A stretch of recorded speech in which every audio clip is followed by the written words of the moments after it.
আওয়ামী লীগের সাবেক মন্ত্রী এমপি সহ ১৩ জনকে কারাগারে পাঠানোর নির্দেশ।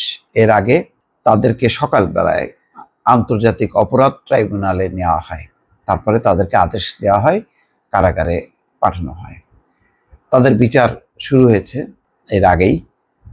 এখানে খবরে বলা হচ্ছে, মানবতা বিরোধী অপরাধের মামলায় সাবেক আওয়ামী লীগের মন্ত্রী এমপি সহ ১৩ জনকে গ্রেপ্তার দেখিয়ে কারাগারে পাঠানোর নির্দেশ দিয়েছেন আন্তর্জাতিক অপরাধ ট্রাইব্যুনাল।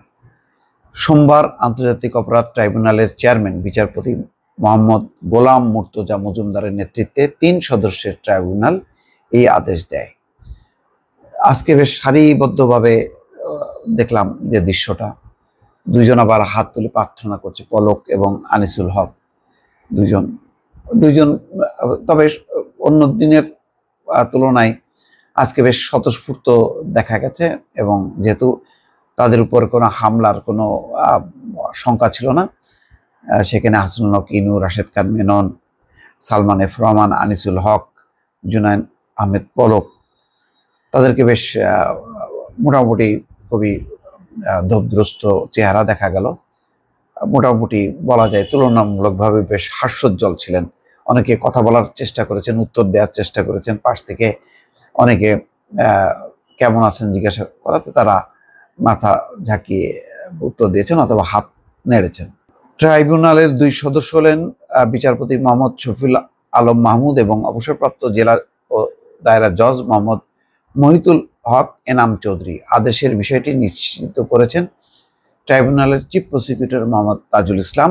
আসামিদের মধ্যে যারা ছিলেন তারা হচ্ছেন আইনমন্ত্রী আনিসুল হক, সাবেক প্রধানমন্ত্রীর উপদেষ্টা সালমান এফ রহমান, তৌফিক ই এলাহি চৌধুরী, ওয়ার্কার্স পার্টির সভাপতি রাশেদ খান মেনন, জাসদের সভাপতি হাসানুল হক ইনু, বেসামরিক বিমান চলাচল ও পর্যটন মন্ত্রী সাবেক মোহাম্মদ ফারুক খান, সাবেক সমাজ কল্যাণ মন্ত্রী দীপু মনি, সাবেক পাটমন্ত্রী গোলাম দস্তগীর গাজী, সাবেক তথ্য প্রযুক্তি প্রতিমন্ত্রী জুনায়েদ আহমেদ, সাবেক শিল্প প্রতিমন্ত্রী কামাল আহমেদ মজুমদার এবং সাবেক এমপি মন্ত্রীও ছিলেন তিনি শাহজাহান খান।